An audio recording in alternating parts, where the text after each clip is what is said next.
Dear friend, one thing I want to share with you is this concept of overcoming haters or the fear of haters or why you must ignore haters. So first and foremost, what is a quote hater? A hater is somebody who hates to see you doing what you love and wants to tear you down. And so I thought a lot about the psychology of haters. And to be honest, all of us are a little bit haters in one way or another. So, for example, I'm a hater in the sense that often when I see other people who I think are succeeding more than I am, I kind of hate them because I kind of want to be them and I want to succeed as much as they do. And it often stems from a lack of self confidence on my end. And if you want to become a photography entrepreneur, realize that YouTube, Facebook, social media, blah, blah, blah, people are ruthless. And the issue is when you post comments online, especially if you're anonymous, aka YouTube comments, it's so easy to hide behind the shroud of invisibility and say mean and hateful things towards other people. And the reason why it's important for you to ignore haters is that the more you listen to haters, the more you're going to be afraid to create new things, to put yourself out there and to essentially prove your worth. And honestly, if somebody's an anonymous troll or a hater, they are the biggest cowards of them all because they're not able to put skin in the game to actually put themselves behind the comments they do. Now, on the other hand, if there is somebody out there attaching their real name and they're kind of hating on you and giving you honest critique or feedback, often I find it's good that when you read hateful comments from other people or what you perceive to be hateful, wait a day, reread it again a day later. And often what they're saying actually has some sort of legitimacy. So even nowadays, whenever I see people I might look at a negative comment and identify them as a hater, but in reality, I might actually emotionally disconnect myself for about a day or so and then reread the comment and think, there is actually some truth to what this person is saying. Now, whether you decide to act upon their feedback or not is entirely up to you. So also realize people who you think are haters are actually people giving you constructive feedback. But once again, it's our ego and it's our self-defense mechanism which prevents us from seeing that. Also, if people start hating on you, treat it as a sign of success. What I mean to say by that is if you're a nobody, nobody's going to take the time out of their day to hate on you. So even for myself, when I started off as a photography entrepreneur and blogger and put myself out there, everyone's patting me on the back like, oh, Eric, keep up the good work you're doing. You're so inspirational, motivational, and everyone's just supporting me. And it was awesome because I'm like putting myself out there. I'm doing what I'm passionate about and what I love. And as the more famous and popular I became, I got more and more haters and people trying to tear me down. And of course, it was very emotionally hurtful to me. Like I became paralyzed to do anything because I'm like, oh man, I'm trying to help so many people out there and I'm putting myself on the line. Why is everyone just hating on me? And honestly, there were periods of time where I really let the haters get to me and it essentially paralyzed me and it prevented me from doing anything. But after talking to a lot of my friends and getting a lot of constructive feedback, I realized these haters were more of a sign of my success than anything because ultimately it's impossible to please everybody. And if you try to please everybody, you're going to end up pleasing nobody, including yourself. And the more you pursue what you believe in life, more your crazy dreams and ideas and goals, there's going to be more and more people who are diametrically opposed to what you're doing. And it's not because you're a bad person or they're a bad person. It's just people's opinions tend to differ.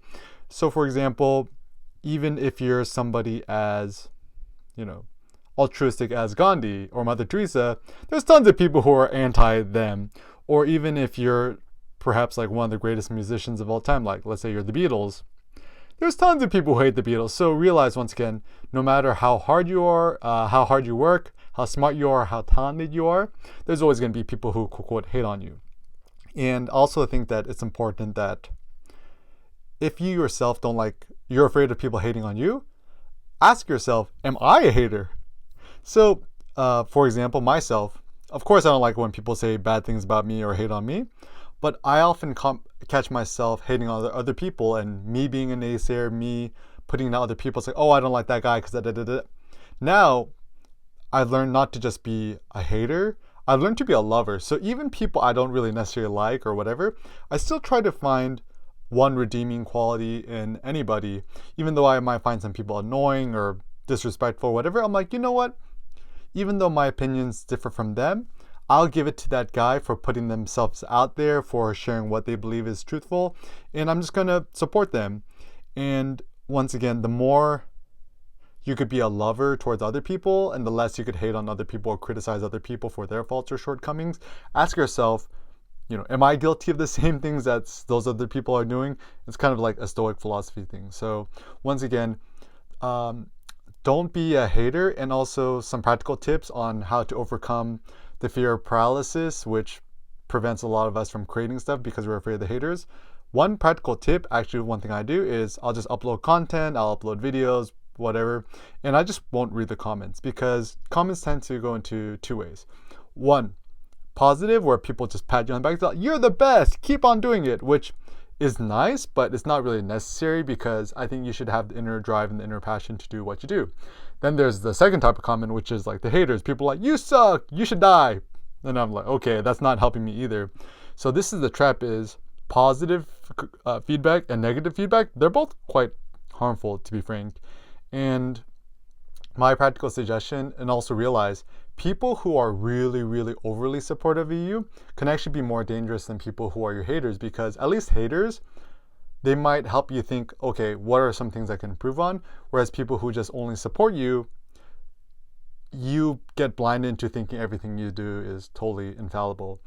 In terms of getting feedback, I still think it is important to get feedback. My practical suggestion is only get feedback from people you know in real life or people you trust. So your close friends, your close family. Usually the people that I trust the most are like my friends Neil, Josh, and of course my partner Cindy, and my mom, my sister. So if these people are saying, Eric, you're doing a good job, that's all I really need. And even there's times where everyone thinks I'm crazy, including my close friends, my family.